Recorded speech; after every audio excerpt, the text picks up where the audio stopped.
Prosperità ġdida tinkiseb movimenta li liħob lil Malta. Ma kien il-messaġġ li għadda l-Prim Ministru mexxej Laburista Robert Abela waqt li kienet jindirizza folla sabiħa ta' nies fin-naxxar. Dr. Abela nnota kif il-Viżjoni Malta 2050 se tkun qed tagħmel propju dan b'kuntratt tal-ġejjieni li offri kwalità ta' ħajja ogħla.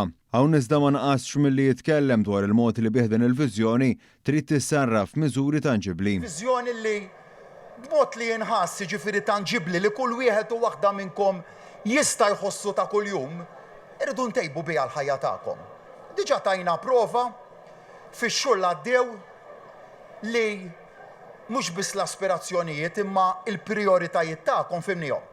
Bħala Prim Ministru mbagħad kuljum fuq il-mejda tal-uffiċċju tiegħi jkolli deċiżjonijiet li jkunu importanti u sinifikattivi. Deċiżjoni minnhom kienet meta riedet tittieħed deċiżjoni dwar x'se jsir bil-White Rocks.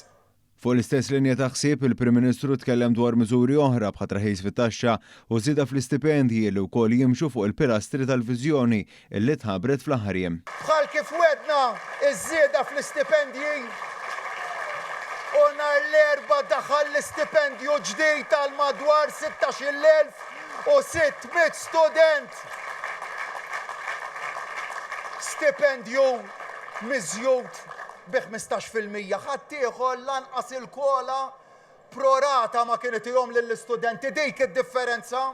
Il-Prim Ministru rrefera b'mod partikolari għal kif għaddejja ħidma biex jitwasslu miżuri aktar ġenerużi ma' dawk li jkunu se jixtru l-ewwel proprjetà tagħhom hekk kif din se tkompli tippremja l-bżulija filwaqt li terfa' parti mill-pis ta' dawk li jkunu qed jagħmlu dan il-pass f'ħajjithom. Meta nersqu qudiemkom mill-ġdid tal-fiduċja u nurukom il-manifest elettorali tagħna qasse temnu dak li se nkunu kapaċi nwedukom għall-għajnuna għal min ikun irid jixtri d-dar tiegħu. F'din l-attività l-Prim Ministru għamel tħabbira importanti fejn se jkun qed jidħol fis-seħħ massimu fermola ta' dħul mhux taxxabbli għall pensjonanti li barra l-pensjoni ikollhom dħul ieħor. Sibna li kien hemm pensjonanti li barra li qed jirċievu l-pensjoni miżjuda kienu qegħdin jibqgħu jaħdmu.